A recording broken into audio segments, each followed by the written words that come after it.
visitando por primera vez. Qué rico tenerlos aquí en la casa. Sé que muchos de ustedes han venido con un hambre por la palabra del Señor y estaba orando justamente por ustedes esta mañana, que el Señor sacie esa hambre. Espero que ninguno haya venido pensando que esto le cuenta a Colombia para ganar el partido de esta noche. Lamento decepcionarlos, pero no es así. Espero que el Señor tenga respuesta para ti. Así como me decía alguien, recuerden que en Uruguay, en Argentina también están orando, ¿no? Bueno, hermanos, bienvenidos. Gracias al Señor por el regalo de poder predicar su palabra esta mañana. Mi nombre es Jonathan Calle. Para quienes de pronto no pude saludar esta mañana, tengo el regalo de ser uno de los siervos en esta iglesia a través de la predicación de la palabra. Bueno, si llegaste hoy, llegaste como en medio de una serie de predicaciones que estamos haciendo que llamamos el caminar del discípulo, que la hemos dejado marcada con esta ovejita para recordarnos todo el tiempo. Pero cuando hablamos del caminar, sé que algunos como que, bueno, ¿cómo que el caminar? ¿De qué se trata? Esto es parte de una serie de predicaciones en la que estamos armando un proceso de discipulado, es decir, tratar de ayudarnos a entender como los primeros pasos de la fe, como lo vemos ahí en la siguiente gráfica, que es una ruedita que hemos venido hablando hace mucho tiempo de cuáles son como los elementos esenciales que caracterizan a un seguidor o a una seguidora de Jesús, ¿sí? Y lo que estamos haciendo es yéndonos paso por paso en cada una de estas predicaciones. Bueno, esto al finalizar, espero que el Señor nos bendiga y podamos imprimir algo bien bonito para tenerlo juntos. La semana pasada estuvimos hablando de Marcos capítulo 1, versículo 20, que si tú quieres caminar con Jesús, la primera cosa que tienes que hacer es que atender al llamado de Dios. ¿Que cuál es el llamado de Dios? Arrepiéntanse y crean. Pero Marcos nos dejó claro la semana pasada que ese llamado como que tiene tres elementos. Ese llamado ahí tiene un nombre que se le conoce muy constantemente con el evangelio, que es una palabra griega que significa las buenas noticias de Dios. Y que esas buenas noticias, aunque son buenas noticias, tienen como esas tres invitaciones: arrepiéntete, cree y sígueme. Arrepiéntete, cree y sígueme. Que si tú quieres entrar en una relación con Dios, primero tienes que atender el llamado de Dios. Y es arrepentirnos de vivir una vida sin Él, para nuestra gloria, guiado para nuestros propósitos, a creer en Jesús y en lo que Él ha hecho para nuestro perdón y para nuestra salvación, y ahora seguirle. Hoy vamos a hablar de la segunda parte de esa invitación, que es ya no el arrepentimiento, sino qué es esto de la fe. Especialmente, qué es lo que pasa cuando el Señor nos pide poner nuestra fe y nuestra confianza después de reconocer que no somos dignos y que somos pecadores. ¿Qué es lo que pasa cuando yo digo, sí, yo acepto mi pecado y recibo por la fe ese sacrificio que Jesús hizo en la cruz, que es tan familiar para nosotros? ¿Qué es lo que pasa cuando ponemos nuestra confianza en Jesús? Yo quiero animarles a prestar especial atención hoy. Yo sé que quizás los que llevan más años van a decir, yo esa ya me la sé, ¿cierto? Ya me sé esa. Ya sé que es todo eso de la justificación por la fe y lo que implica, pero me he dado cuenta en la práctica de mi propia vida y al acompañar a otros, que ese tema de lo que Jesús alcanzó en la cruz a favor nuestro es algo que uno puede saber muy bien, pero que en la práctica se muestra cuán distantes estamos de disfrutar esa buena noticia de Dios. Es como cuando yo creo que uno puede vivir el cristianismo y este caminar con Jesús, como cuando tú compras una boleta para algún evento, o más bien cuando compras un paquete de vacaciones que es todo incluido. Entonces uno puede llegar con la idea de que todo incluido significa pues que tengo el hotel y que tengo la comida. Y vas y disfrutas tu semana. Y al final, el último día de tus vacaciones, te das cuenta que había visitas a diferentes sitios de la isla, que había la posibilidad de bucear y que todo eso estaba incluido para ti. Y tú dijiste, ay, en serio, y yo no sabía. Pues bueno, igual disfrutaste tus vacaciones, pero definitivamente la experiencia va a ser muy distinta, ¿cierto? Muy distinta. Si coges todo lo que ha sido ganado para ti en Jesús, la experiencia es muy distinta. Tú puedes llegar al reino de los cielos y, ay, qué bueno, me salvé, ¿cierto? Gracias al Señor que entregó su vida por mí. Pero te digo, hay tanto que Él ganó, tanto, que honestamente oro que el Señor me ayude a hacer lo más claro posible, a ver si logramos no solamente entender, sino especialmente un término que he querido acuñar cada vez más, es aprender a disfrutar el Evangelio.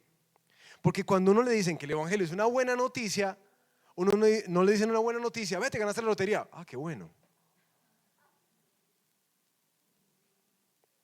Cuando uno recibe una buena noticia, uno se la goza.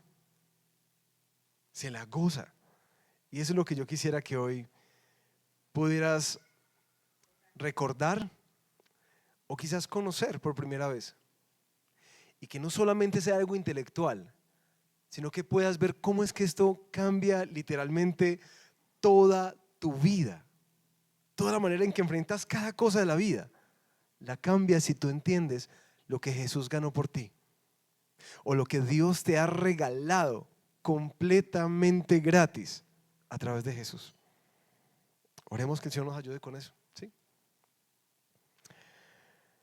Ay, mi Señor, yo sé que lo que vamos a hablar no es algo como nuevo, quizá algo que lo sabemos, algunos de manera más gruesa y amplia, doctrinal, pero es en la cotidianidad de la vida. Cuando enfrentamos nuestras crisis de identidad, nuestra ansiedad, nuestros temores, cuando nos enfrentamos a la muerte, cuando oramos, que empezamos a hacernos estas grandes preguntas y lo que creemos se ve probado en esas circunstancias. Yo te pido, Señor, que por favor nos ayudes hoy, en verdad, a disfrutar el regalo de Dios, como he puesto este segundo paso del discipulado. Que seamos seguidores que en verdad toman esta buena noticia y la hacen suya y la disfrutan y viven cada momento, cada situación de la vida hasta el fin, con las certezas, seguridades que el Evangelio nos da. Eso te lo pido en el nombre de Jesús. Amén. Amén. Bueno, hoy vamos a ver el segundo paso del caminar del discípulo. Si ya nos arrepentimos y pusimos nuestra fe en Jesús, ¿qué es lo que Él ganó por nosotros? Y para ver eso, pues creo que uno de los libros más buenos para estudiarlo es el libro de Romanos. Vamos a abrir sus Biblias en Romanos capítulo 5. Romanos capítulo 5. Y vamos a leer desde el versículo 1 hasta el versículo 11. Es el texto que vamos a estudiar hoy. Sin embargo, para ambientarnos un poco en el texto, para poder tener contexto, tenemos que entender que Romanos es una carta que particularmente trata acerca del tema de la justificación por la fe. Es decir, Pablo está queriendo que los creyentes entiendan qué es esto de que Dios nos ha declarado sin culpa, sin falta, a través de Jesús, aunque éramos completamente culpables. Y a lo largo de su carta hace todo un argumento espectacular. Yo personalmente siento que a veces le cojo más sabor en estas Biblias de lenguaje sencillo, como que uno entiende un poquitico más, eso fue lo que pasó, porque como es un argumento a veces se vuelve muy grueso en traducciones literales, pero básicamente lo que Pablo está diciendo es, mira, esto es la justificación, esto es lo que se ganó y estas son las implicaciones para tu vida. Disfrútalas, recíbelas, vívelas. Romanos hace básicamente como una ampliación de un versículo que Pablo pone en el capítulo 1, versículo 17, donde dice que esa buena noticia es la que nos revela cómo Dios nos hace justos ante sus ojos, de principio a fin, solo a través de la fe. Eso es básicamente el libro de Romanos. Pero yo sé que cuando hablamos de justificación, para algunos puede ser algo muy claro y para otros es como que, ¿justificación de qué o qué? Por eso quiero que nos ubiquemos en una imagen de un juzgado. Porque cuando hablamos de justificación, estamos hablando de un término jurídico, ¿sí? Jurídico. Pablo está metiéndose en medio de una ilustración de qué es lo que pasó. Y quiero que nos metamos en esta película. ¿Listo? Ahí tenemos un juez, un acusado y un abogado. Imagínense ante un tribunal donde ese hombre de camisa anaranjada está siendo juzgado por crímenes que realmente él cometió. La evidencia apunta a que él es culpable y merece ser condenado. ¿Vale? Por eso ya tiene la camisa anaranjada. El juez es Dios. Él es un juez justo y santo. No es ese de los que se deja manipular. No puede simplemente ignorar el pecado, sino que debe hacer justicia. Y eso significa que el pecado y la transgresión de este hombre necesita ser condenada. Pero resulta que el acusado, que en últimas nos representa a todos nosotros, por si de pronto no has hecho ese clic, el acusado trae al estrado a un abogado, porque sabe que la paga del pecado es muerte, y no solamente muerte, sino una separación eterna de Dios. Eso es lo que viene para él. Pero escuchó una buena noticia, de que había un abogado que nos podría representar delante del Padre, delante del juez. Este abogado es perfecto, íntegro, sin pecado. En lugar de permitir que ese hombre sea condenado, él toma la representación del pecado de este hombre sobre sí mismo. Y dice, aunque él es culpable, yo quiero representarlo no solamente como abogado, sino también como quien va a pagar lo que él justamente merece. Jesús toma toda la culpa y el castigo del pecado de este hombre en la cruz y paga la pena del pecado, no por los propios pecados, porque él no tenía, sino por los de aquel que decide representar. Así que Dios, el juez, ¿qué debe hacer?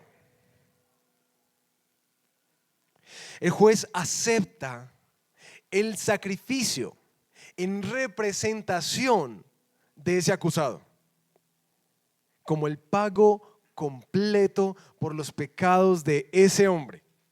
Y entonces, ahora que el pecado ha sido condenado, no sobre él, sino sobre quien lo representó, el juez puede emitir un juicio y dice, ahora tú estás absuelto, eres justo, sin falta, sin mancha, sin culpa, eres libre.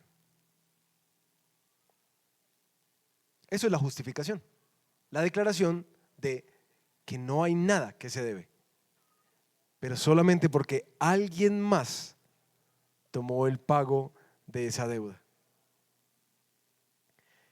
¿Entienden qué es justificación ahora? Ahora vamos a ver cuáles son los resultados de esa justificación, porque esto es como el regalo de Dios. Y créeme, ese término para muchos teólogos es el término fundamental del cristianismo, la justificación gratuita a través de Jesús. Romanos capítulo 5, y vamos a leer los primeros 2 versículos. Por tanto, después de que Pablo ha venido explicando todo lo que pasó por la fe, y pone el ejemplo de Abraham, quien también fue justificado por su fe. Ahora Pablo dice, ya que hemos sido justificados por la fe, tenemos paz para con Dios por medio de nuestro Señor Jesucristo, por medio de quien también hemos obtenido entrada por la fe a esta gracia en la cual estamos firmes y nos gloriamos en la esperanza de la gloria de Dios. Pablo arranca esos dos versiculitos y hace un resumen de tres cosas que han sido otorgadas gratuitamente ahora que que el Padre ya nos justificó a través de Jesús. Ya que no somos culpables. Ahora miren lo que pasó cuando ese edicto de que ya eres justo y sin falta, Dios lo dio gracias a Jesús. Lo primero, gracias a Jesús tenemos una relación renovada con Dios. Es la primera cosa que pasa, ¿sí? Gracias a Jesús tenemos una relación nueva con Dios. Tenemos paz para con Dios. Cuando uno ve eso, uno tiene que recordar lo que Pablo estaba diciendo en los versículos antes. Y es que nosotros, recuerdan la semana pasada, éramos enemigos de Dios. Y ahora tenemos paz con Dios. Esa paz con Dios es diferente a lo que decimos de, yo siento una paz de Dios. Es diferente, paz con Dios y paz de Dios. Porque la paz de Dios esa como que trae tranquilidad en momentos de angustia, que nos ayuda a perseverar en medio de los sufrimientos. Esa es la paz de Dios. La paz con Dios es netamente relacional. Es decir, que nosotros estábamos enemistados con Dios, que éramos hostiles, que nuestra relación estaba quebrada, que nosotros cuando veíamos a Dios oíamos de Dios. Y ahora cuando hablamos de enemistad, uno tiene que pensar qué implica eso. Cuando yo tengo una pelea con alguien, o sé que alguien tiene una pelea conmigo, por lo general nosotros podemos tener como este tipo de reacciones de o vergüenza, que nos hace ocultarnos, ¿cierto? Como temor de las implicaciones de lo que va a ser la retaliación sobre mí. También puedo tener rabia, como que ¿por qué se enojó conmigo? Esa hostilidad, en cualquiera de las maneras en que se exprese hacia Dios, ahora quedó removida. Ahora tú y yo tenemos paz para con Dios. Ahora, ¿por qué eso es importante? ¿Tú te has dado cuenta cuántas veces te sientes culpable delante de Dios al día? ¿O cuántas veces te sientes como resentido contra Dios? ¿O cuántas veces tienes como ese temor que te lleva a ocultarte de Dios?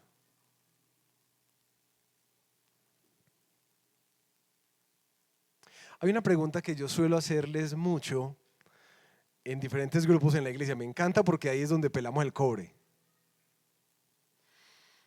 Yo les digo, mírate al espejo. La cosa es que si la digo, entonces ya me la voy a tirar, ¿cierto? Pero bueno, igual se la voy a decir. Le digo a las personas, mírate en un espejo, lo que ha sido esta semana o quizás este mes para ti.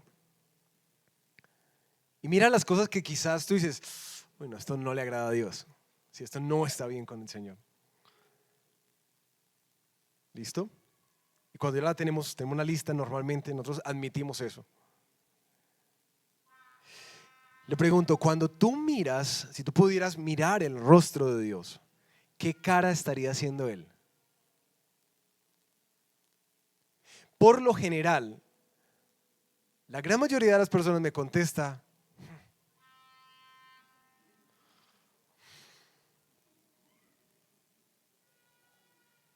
¿sí?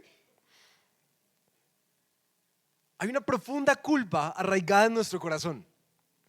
Y sentimos y caminamos. El problema no es solamente que lo pensamos, es que vivimos la vida así, como si Dios todo el tiempo estuviera enojado con nosotros. Por eso la primera declaración cambia radicalmente tu relación con Dios, porque te dice, ya no tienes culpa, ya estás en paz. Piensa cuántas veces te sientes culpable delante de Dios. Un montón. Un montón.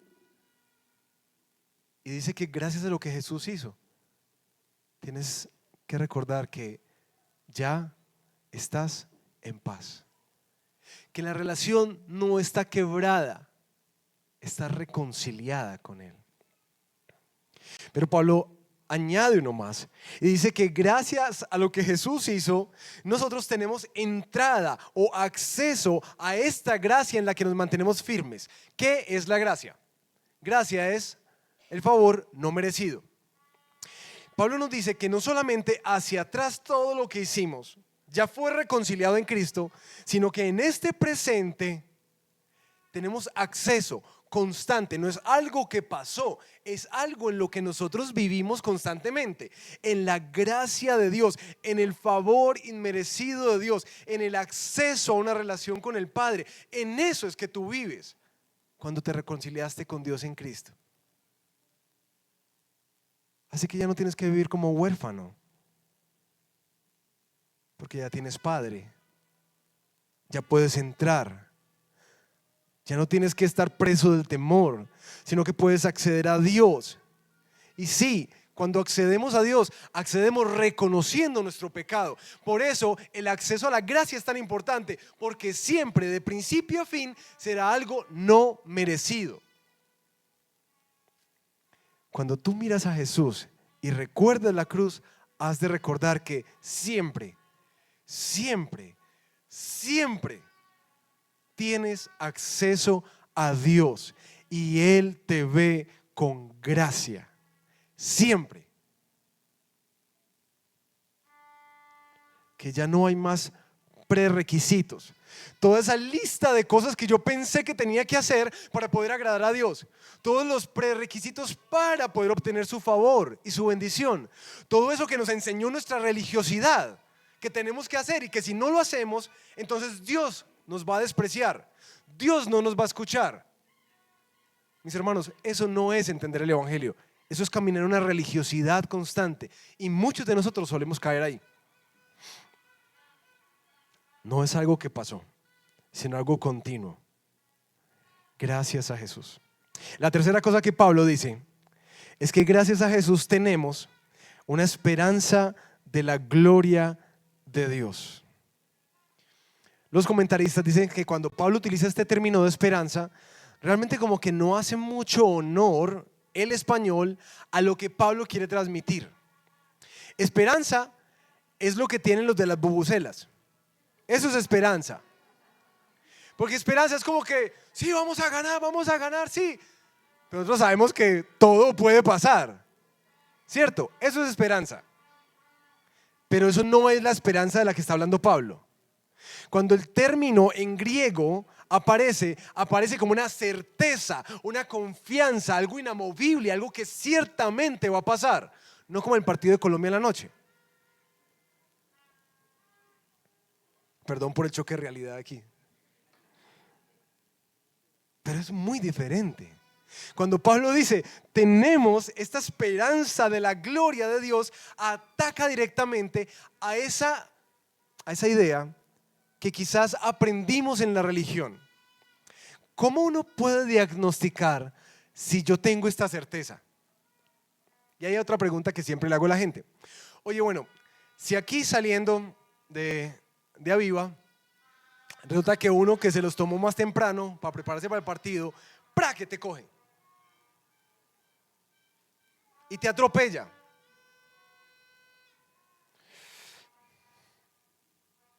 Y vas directamente a la presencia del Señor.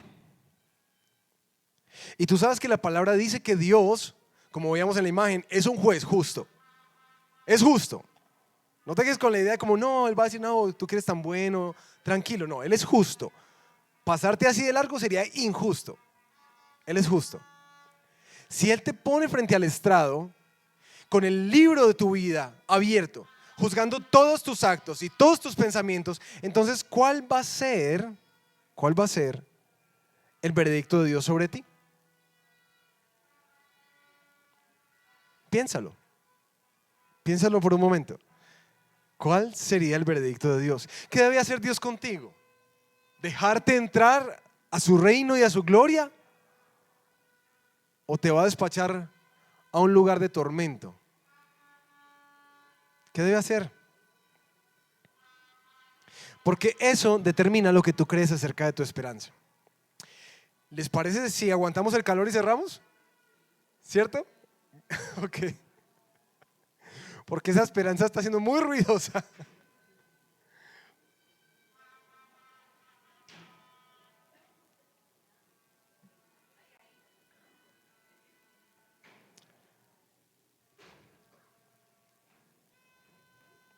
Gracias a Jesús tenemos esperanza de gloria. Mis queridos, si tú como yo fuiste criado y te levantaste ah, en un contexto católico romano, yo creo que esta es una de las cosas con las que lucharás en tu fe. Porque algo que nos enseñaron es que la entrada en el reino de los cielos es incierta. Y cuando normalmente hago esta pregunta, suelo encontrarme con la misma respuesta. No sé. Pastor, no sé. Y yo, ¿por qué no sabes? Porque no sé si habrá sido suficiente. Entonces yo le digo, bueno, vamos a hacer algo. Si resulta que ese día justamente peleaste con tu esposa, gritaste, dijiste como 3 mentiras para cerrar un negocio y ¡pum! Te cogió. Ah, no, ahí sí no. No, ya ahí sí me fui para el infierno. ¿En qué está descansando la seguridad? ¿En Cristo y su obra completa o en lo que Él puede hacer? En lo que Él puede hacer. Y creo que nosotros luchamos constantemente con eso. Y esa falta de esperanza de la gloria de Dios, esa certeza es la que a veces nos hace tenerle tanto temor a la muerte. Porque no sé. Y yo quisiera que si tú has luchado como yo en el pasado, con eso podrías aferrarte a esta seguridad. Porque cuando Dios dice, es justo y sin mancha, Dios no está haciendo un control alt delete. Dios no está reseteando nuestra vida ni dándonos una nueva oportunidad para demostrar ahora sí que no nos vamos a tirar en la batica de cuadros. Dios lo que está haciendo es un edicto que dice, yo te declaro justo. Evidentemente no por ti, evidentemente. Yo te declaro justo porque tú en ese estrado, le diste un poder a ese abogado quien te representó y pagó tu culpa, entregando su vida. No solamente cargó tus pecados, sino que aparece lo que los teólogos llaman la doble imputación. Es que Él te transfirió toda su justicia, toda su obediencia. Por eso es que ahora eres aceptado. No por ti, nunca lo fue, nunca lo es, nunca lo será. Porque nunca será suficiente, solo por Cristo. ¿Qué? Eso sí es una buena noticia. Ahora Pablo va a continuar en los versículos que siguen, entrando a otro tema que quizás uno pensaría como, bueno, esto se volvió muy vertical. Pero ¿será que eso tiene inferencias en la vida cotidiana? En las realidades que todos vivimos en este mundo caído. Y Pablo parece como prever en su carta de este texto, estudia en Romanos 8, eso es hermoso, cómo entiende el sufrimiento. Pablo parece prever que el creyente va a luchar con una idea constantemente. Y es que si vienen pruebas, tribulaciones, sufrimientos a la vida de un hijo de Dios, es porque Dios está enojado con él. Pareciera cuando uno lee esto que Pablo está previendo eso. Y miren lo que dice. Y no solo esto, ¿cierto? No solamente se ganó todas estas 3 cosas, sino que continúa. Sino que también nos gloriamos en las tribulaciones, sabiendo que la tribulación produce paciencia Y la paciencia, carácter probado. Y el carácter probado, esperanza. Y la esperanza no desilusiona, porque el amor de Dios ha sido derramado en nuestros corazones por medio del Espíritu Santo que nos fue dado. Y aquí aparece una cuarta cosa que Dios nos ha dado en Cristo. Es que nos da un profundo gozo en medio de la prueba.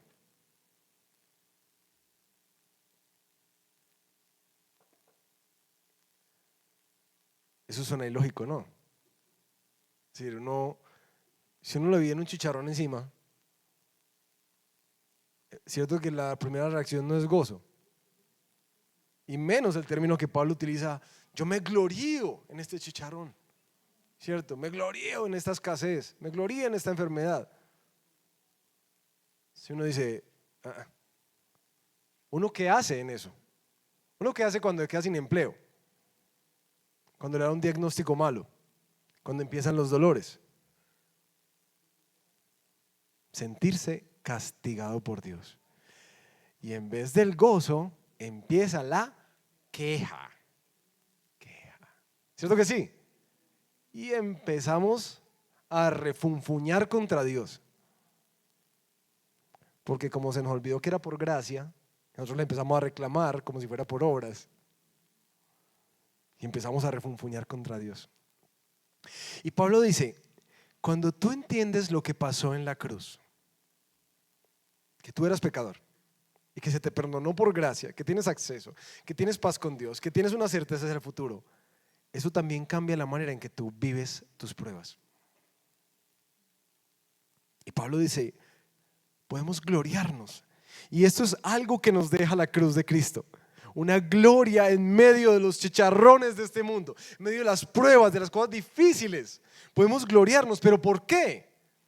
Pablo va a explicar por qué. Porque es que las pruebas, cuando tú las vives en Cristo y con Él, siempre son fructíferas. ¿Ven lo que dice el texto? ¿Qué produce? Paciencia. Otro término que se utiliza para este término de paciencia es esa capacidad de estar concentrado en algo, determinado hacia algo, enfocado.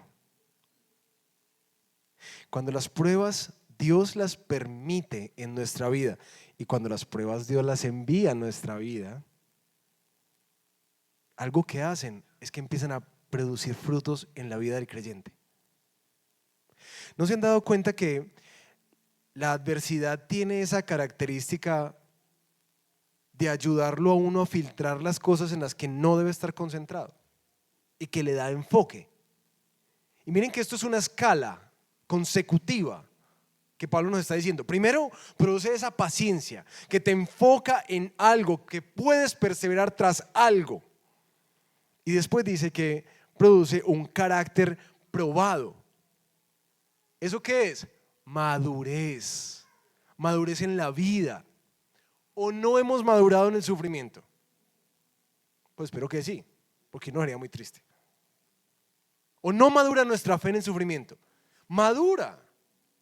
Se vuelve sólida, robusta. Empieza a engranarse cosas que antes eran solamente ideas. Y bueno, no tengo tiempo para contarles testimonios de cosas que yo digo, yo no cambiaría mi vida porque esa prueba me enseñó esto de Dios. Porque esto me enseñó a vivir la vida de esta manera. Porque esto que Dios trajo a mi vida produjo este fruto. Y al verlos a sentir, creo que ustedes están conmigo en eso. Que la prueba para un creyente lo madura, lo enfoca, lo madura. Y Pablo dice que lo último que la prueba hace en Cristo y gracias a Él es que trae una esperanza que no desilusiona. Como que a través de esas pruebas y dificultades, contrario a desilusionarnos, como quien lo haría quien no entiende el Evangelio y quien no entiende que este no es el reino de los cielos, sino que este es un mundo caído. Pero quien entiende esto dice, uy Señor,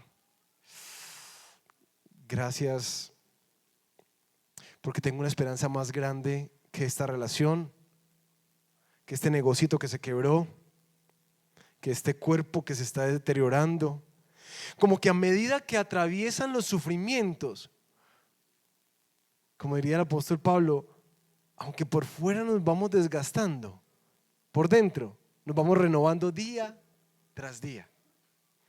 Mis hermanos, ¿ustedes quieren ver a alguien maduro en su fe? Cojan uno de esos que peinan canas y pregúntenles cómo han madurado, que les cuenten su testimonio. Y van a encontrarse que las pruebas que todo el mundo enfrenta en este mundo y que Dios permite y que a veces Dios envía a nuestra vida para nuestro bien y también para nuestra disciplina, porque Él nos ama y no es un papá alcahueta, es un papá que ama y disciplina por amor. Nos han madurado y nos han dado una esperanza más grande. Ahora sí entiendo porque es que Pablo dice que uno se gloría cuando viene una prueba. Porque es que las pruebas en Dios son profundamente fructíferas, productivas. ¿Entienden el punto?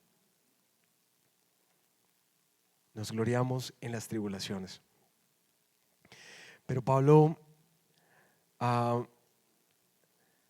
terminar este tema de las pruebas, en las cuales nos enfocamos en las cosas de arriba, maduramos, es decir, que somos santificados, y aumenta más y más nuestra confianza y nuestra esperanza en Dios y en la gloria que Él ha prometido.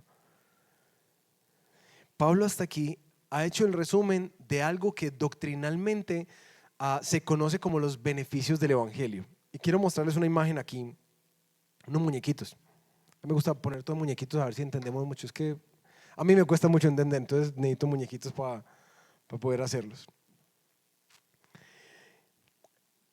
Estos que han sido nombrados como los beneficios del Evangelio, cambian radicalmente cosas cotidianas en la vida. Y aquí es donde yo quiero que hagas clic entre lo doctrinal y lo práctico y lo cotidiano. La justificación. Que hemos sido salvados del castigo del pecado y declarados sin culpa delante de Dios. Es decir, Dios ya no nos acusa. Así que la verdad que aparece en la zona verde, somos perdonados. Cuando eso, ayer que me estaba viendo intensamente con los niños, la 2, no sé si la vieron, les voy a hacer un spoiler aquí. Cuando ponen esos recuerdos, se genera como una nueva identidad, ¿cierto? Como unas verdades que van saliendo. Esta es una de esas verdades. Yo ya he sido perdonado. ¿Por qué el saberse culpable? Porque cuando uno es perdonado es porque uno la metió, ¿cierto? Entonces, saberme culpable, pero absuelto de mi culpa, porque es una buena noticia en la cotidianidad de la vida. Porque entonces ya no necesito ocultarme más. ¿De quién? De Dios. ¿Pero de quién más? Ustedes notan que cuando Adán y Eva pecaron, ¿qué fue lo primero que hicieron? Porque tenían vergüenza. En la humanidad siempre hemos venido ocultándonos del otro. Nos da temor, miedo. Nosotros constantemente tenemos que ocultarnos tras algo o tras alguien. Ya saben de dónde sale todo el tema de la apariencia, del maquillaje, de lo que yo puedo mostrar. Porque en últimas, yo solo puedo ser aceptado si me maquillo para otro.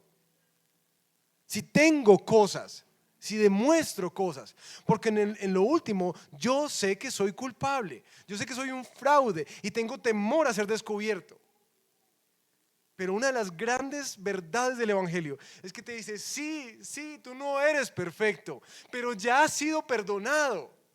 Y el perdón más grande ya te fue otorgado por Dios. Así que no tienes temor en admitir cuando te equivocas. No peleas cuando alguien te critica, porque tú sabes que eres peor de lo que esa persona alcanzó a ver. Pero por gracia fuiste salvado. Las relaciones cambian. Porque yo ya no estoy tratando de ganar ese perdón y favor de otros. Porque ya lo he tenido gratuitamente en mi Padre. adopción. Vieron que tenemos paz con Dios, pero también nos dice la palabra que nos adopta dentro de la familia de Dios y nos garantiza eso, el amor de Dios. Eso que todos buscamos de una u otra manera. ¿Cierto? Que alguien nos apruebe, nos bendiga, nos ame, se preocupe por nosotros, esté pendiente de nosotros, nos diga que somos valiosos, que somos importantes, alguien que nos dé pertenencia. Todo el tiempo lo buscamos en una relación sentimental, si se quiebra, en los hijos, y cuando los hijos se van, entonces en cualquier otra experiencia por ahí. O si no hay personas, porque definitivamente estoy sumamente desilusionado, entonces empiezo a buscarla ¿en qué? En cosas, en experiencias, en posesiones, en algún lugar, pero algo que me haga sentir amado, seguro.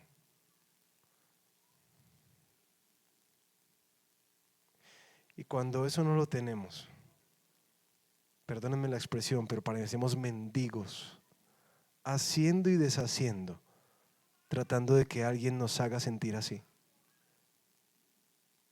¿Cierto? Pero lo que el Padre dice es que ahora eres amado. Ya no necesitas buscar más aprobación. Porque esto que se sentía tan vacío, ahora ha sido completamente satisfecho por Él. Y su amor no es condicional, es gratuito. No depende de lo que tú hagas o dejes de hacer, como lo es cualquier otra relación humana. Es un amor completamente gratis, que no depende de ti, sino depende de Cristo y lo que Él ha decidido hacer por gracia para ti. Eso, mis hermanos, cambia radicalmente la manera en que vivimos la vida. Porque entonces yo ya no estoy mendigando y tratando de que otros me aprueben, me bendigan y me amen, sino que ahora, desde esta seguridad y desde esta plenitud, yo puedo ser quien ama, bendice, ayuda, aprueba gratuitamente y por gracia, como lo fui yo. Santificación. Al tener una nueva vida, el Espíritu Santo viene a nosotros y nos empieza a transformar, haciéndonos cada vez más a la imagen de Jesús, aún en medio de las pruebas. De hecho, las pruebas son una materia prima de Dios para la transformación de nuestra vida. ¿Se han dado cuenta de eso, no? Así que cuando fallo y caigo y meto las patas y después se me salieron otra vez esas actitudes pecaminosas y esas cosas del pasado, yo digo, si ve, ya la embarré otra vez. Yo no voy a volver a esa iglesia y yo no voy a leer la Biblia y yo no voy a hacer nada porque yo no soy nada, yo soy un pagano y me voy. Sí, no.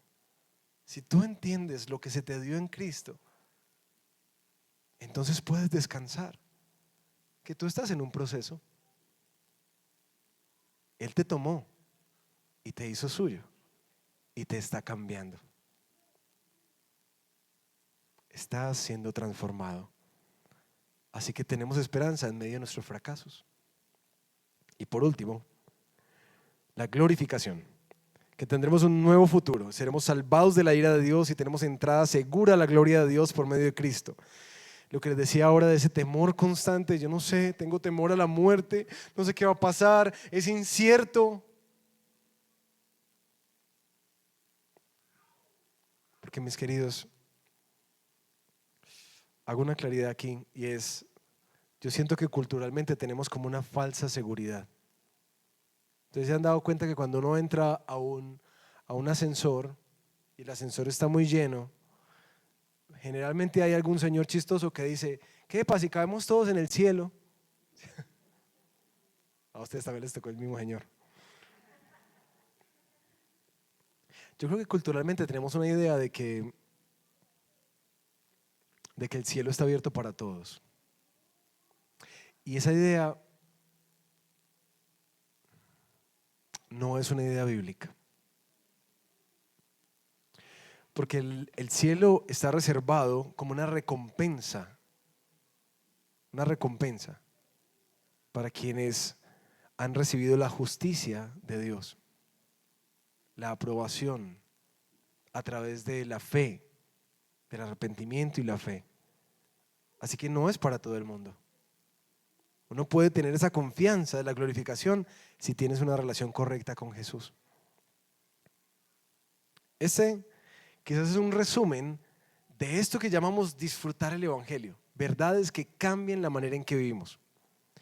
Pero ¿cómo puedo estar seguro de esta esperanza? Y de manera muy rápida, Pablo nos pasa aquí desde el versículo 5 hasta el versículo 10. Primero nos dice que Dios ha derramado en nuestros corazones su amor en nuestros corazones por medio del Espíritu Santo que nos fue dado. Porque mientras aún éramos débiles, a su tiempo, Cristo murió por los impíos. Porque difícilmente habrá alguien que muera por un justo, aunque tal vez alguno se atreva a morir por el bueno. Pero Dios muestra su amor para con nosotros en que siendo aún pecadores, Cristo murió por nosotros. Entonces, mucho más, habiendo sido ahora justificados por su sangre, seremos salvos de la ira de Dios por medio de él. Porque si cuando éramos enemigos fuimos reconciliados con Dios por la muerte de su Hijo, mucho más, habiendo sido reconciliados, seremos salvos por su vida. Y no solo esto, sino que también nos gloriamos en Dios por medio de nuestro Señor Jesucristo, por quien ahora hemos recibido la reconciliación. Ese por qué es la forma en la que Pablo está ratificando la esperanza de la que acaba de hablar. Y hay tres razones por las cuales Pablo dice que esta esperanza que el creyente puede tener una vez que se arrepintió y rindió su vida a Jesús, tiene seguras. La primera, porque Dios derramó su amor en nuestros corazones a través de ¿qué? Del Espíritu Santo. Hay una cosa muy particular que pasa en la vida de un creyente, y es que cuando se arrepiente y cree, el Espíritu Santo de Dios viene y hace morada de él en su vida. Y dice Pablo que en últimas es el Espíritu de Dios quien le asegura a nuestro espíritu que somos hijos de Dios. Eso es una experiencia subjetiva de cada creyente. Pero quien ha rendido su vida a Cristo, el Espíritu empieza a darle como una paz tan impresionante, una seguridad de estar en el favor y en la gracia de Dios. Eso hace el Espíritu, como que lo ratifica en tu corazón. Tú eres hijo, ya no eres huérfano, tú estás en paz, ya no tienes culpa. Puedes acceder, no tienes que correr. El Espíritu ratifica el amor de Dios en el corazón nuestro constantemente. Lo segundo, por lo cual podemos estar seguros, es que Dios demostró su amor en el peor momento de nuestras vidas. Cuando éramos, y lo describe, impíos, enemigos, incapaces. Escoja cuál le gusta más. Ahí, cuando tú no podías, cuando tu vida era de forma hostil hacia Dios, cuando eras un pecador que merecía el juicio de Dios, ahí fue que Cristo decidió morir por ti. No ahorita que estás peinado y bañado, no. Él decidió amarte en el peor momento de tu vida. Ahí es lo que dice Pablo. Recuerden eso, mis hermanos. Dios no los amó porque ustedes fueran muy bonitos, ni porque sus obras eran muy dignas de elogio. Dios los amó por pura gracia. Por si de pronto ya te olvidó, por pura gracia. Así que no hay lugar para un orgullo espiritual. Si tú ves a alguien que se mofa mucho de su fe, eso demuestra cuánto le falta entender el Evangelio. Si es alguien muy orgulloso y que anda juzgando a los otros, eso demuestra cuánto hace falta entender el Evangelio. Porque el Evangelio lo único que nos dice es que esto no fue de nosotros, sino que fue un regalo de Dios. No por obras, para que nadie se ufane, se gloríe. Pero la tercera cosa que Pablo dice como un argumento para tejer la solidez de la esperanza es que si siendo enemigos Dios hizo eso, ¿cuánto más? Ahora mucho más. Habiendo sido reconciliados, tenemos la seguridad de que seremos salvos por su vida. ¿Por qué? Porque lo que se pagó por nosotros fue mucho. Fue la muerte del Hijo, fue su sangre. Eso fue lo que nos compró. Ahora que Él se levantó de los muertos y vive, como dice la carta de Hebreos, como un intercesor, un abogado que tenemos delante del Padre que intercede constantemente por nosotros. ¿Cuánto más?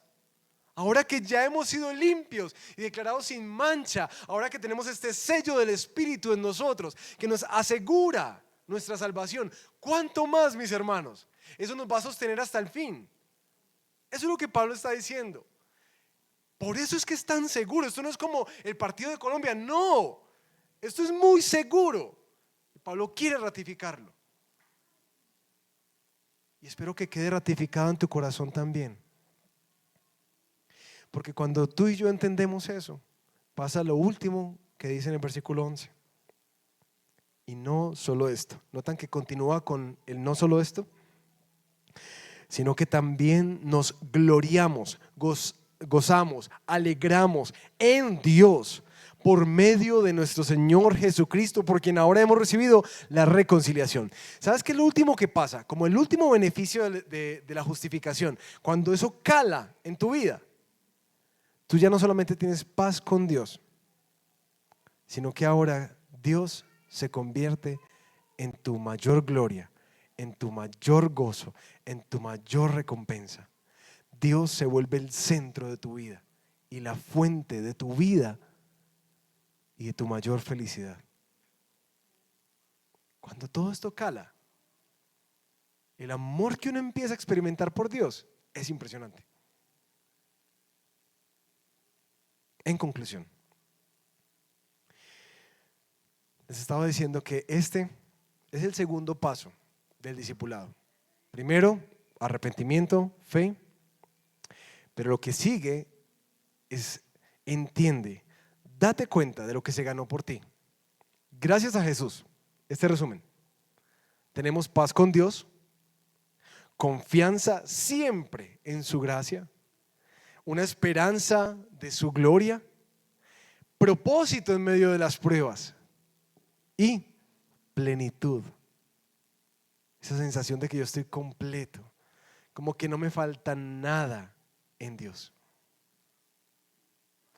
Cuando tú miras a la cruz, esto es lo que tú necesitas recordar que pasó. Porque te digo, lo vas a olvidar constantemente. Para culminar, quiero hacer dos preguntas. Porque honestamente hasta aquí estoy como estos vendedores en los centros comerciales de planes turísticos. Ustedes los han visto, que lo asedian a uno en los pasillos. Dice: mira, no, te tengo una promoción y una noche gratis, y empiezan a escribir todo el plan y entonces porque toda la predicación hemos expuesto el regalo que tienen los que son hijos de Dios. Esto no es para cualquiera. Aquí solamente te presenté el brochure. Ahí está, abierto. Eso es lo más glorioso que puedas tener en tu vida: una relación reconciliada con Dios a través de Jesús.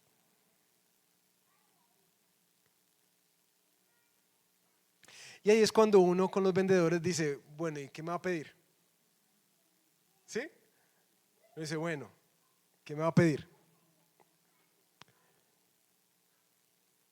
Porque, mis queridos, si hay algo que domina todo este texto, es que esto solamente es posible por Jesús.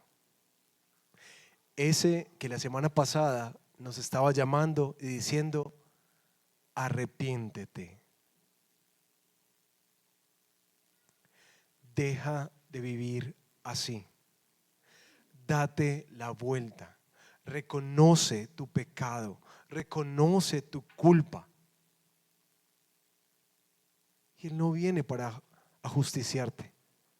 Te está haciendo caer en cuenta para que te vuelvas a Él y recibas gratuitamente su perdón a través de la fe. Así que la primera pregunta es: ¿tú quieres el regalo de Dios? Porque ese regalo está disponible para que cambie tu vida, no solamente tu eternidad. sino la manera en que vives constantemente. Ahí está, para ti. Pero necesitas arrepentirte y creer, y te animo a que lo hagas hoy. No pienses que este regalo es así como que me llevo el brochure y ya puedo reclamarlo. No, no, no. Arrepentimiento y fe. Y si no lo has hecho, yo quiero animarte a que lo hagas en casa. Vete en lo privado y rinde tu vida a Jesús. Toma una decisión de atender ese llamado, porque es urgente. No solamente por todo lo bello que promete, sino también de todo lo que te libra, porque hay un castigo eterno. Como dice un comentarista por ahí, quien no tiene a Dios como padre, entonces lo va a tener como juez.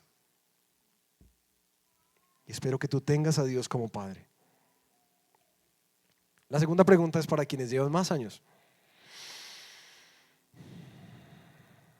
Y quería preguntarte si has estado disfrutando este regalo de Dios.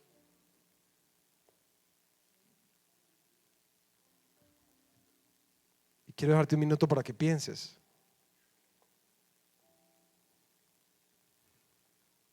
¿Cómo has estado viviendo tu relación con Él? Tus problemas, tus relaciones con otros.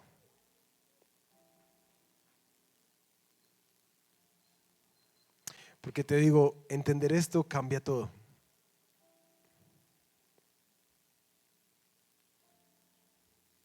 Y si quizás como tú como yo, tiendes constantemente a olvidar este regalo completo, quiero dejarte una herramienta que han sido usadas por mucho tiempo. Esta herramienta se llama del fruto a la raíz. Son unos arbolitos que básicamente describen el camino constante que un creyente debe tener, para recordarse el Evangelio. Y hay unas preguntas que ustedes leen con mucha claridad aquí abajo.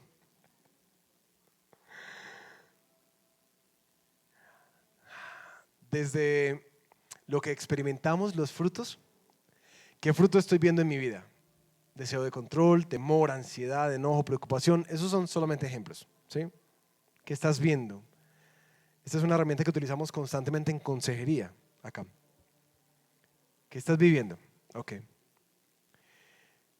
¿Qué dice eso que estás viviendo acerca de lo que estás creyendo de ti mismo? Por ejemplo, la ansiedad, que es tan común en nosotros. No, yo creo que todo depende de mí. Yo creo que yo estoy en control. Yo creo que la vida está en mis manos. Eso es lo que yo estoy creyendo de mí mismo. Por eso estoy tan ansioso, porque se me está saliendo de las manos. Ok. Tercera pregunta. De acuerdo a lo que estás experimentando, ¿qué crees que Dios está haciendo o no está haciendo? No, pues Dios no está haciendo nada. Él me olvidó. Parece que me está castigando. Porque si me amara no dejaría estas situaciones en mi vida. ¿Les parece conocido? Ahora vamos más profundo. ¿Cómo estás creyendo, de acuerdo a esto, que es Dios? Descríbeme cómo es Dios de acuerdo a lo que estás experimentando. Y ahí es donde empieza a quebrarse uno. Dice, no, pues según eso, por mi afirmación diría que Dios es malo, es rencoroso, que Dios no me ama. Ok. La pregunta es, ¿tú crees que eso es verdad? ¿Las escrituras te han mostrado que eso es cierto? La experiencia que has vivido al caminar con Jesús te ha mostrado que Él es así. Por eso se le llama el proceso de arrepentimiento, porque es el camino en el que empezamos a reconocer que no podemos sostener que Dios no nos ama, que Dios es malo e indiferente con nuestro dolor. No podemos sostener eso.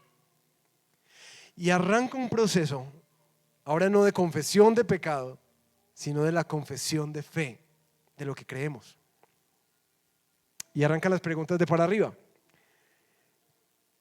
¿Quién sabes tú que es Dios? Y un hijo de Dios empieza a decir, yo sé que Él es bueno, que es perfecto en todo lo que hace, que Él me ama. ¿Sí? Segunda pregunta. ¿Y cómo sabes tú eso? ¿Qué ha hecho Dios para revelarte eso que estás diciendo de Él? No, pues mira mi vida. Él ha sido bueno de muchas maneras. Él me ha bendecido. Pero no solamente eso. Él entregó a su hijo por mí. No hay mayor acto de amor de parte de Dios que la cruz. Así que yo sé que Él me ama. Ok, vamos a subir a la siguiente pregunta. Ahora, ¿quién eres tú a la luz de lo que entonces Él hizo? No, yo soy un hijo amado. Yo estoy resguardado por Él. Él utiliza todas las cosas para mi bien, aún las pruebas y las dificultades, porque no dependió nunca de mí, sino que dependió completamente de Jesús. Ahora, ya que has entendido esto,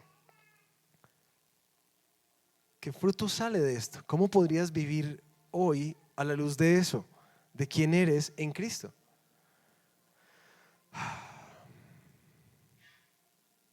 Puedo estar tranquilo, porque sé que mi vida le importa mucho a Dios. La cruz me lo recuerda. Él me ama, me ha amado y me amará por siempre. Yo soy suyo. Toda mi vida está en sus manos. Lo que Él permita, lo hace para mi bien.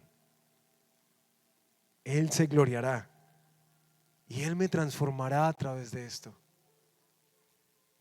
Porque Jesús me garantiza eso para siempre. Así que puedo descansar las cosas que no están en mi control. Se las puedo dejar a Él. No tengo que controlarlo todo, porque Él tiene el control. No tengo que garantizar que las cosas operen en bien para mí, porque Él está operando para mi bien.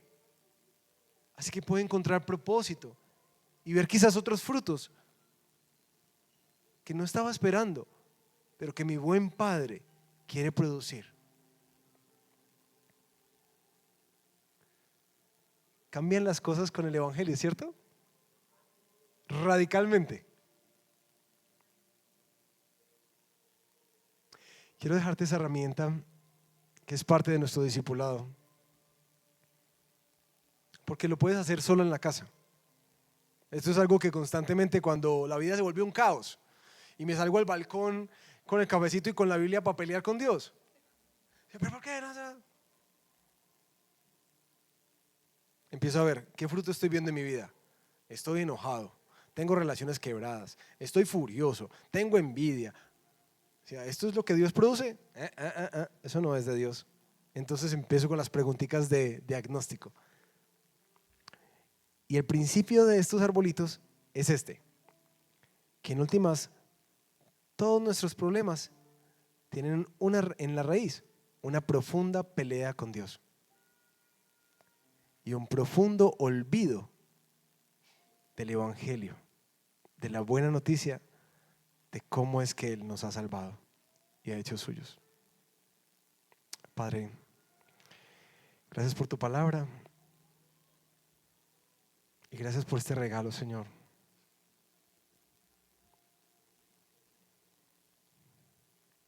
Te pido de todo corazón, Señor, déjanos, o más bien enséñanos a disfrutarlo. No permitas que lo olvidemos por esa religiosidad tan marcada que tenemos de las obras.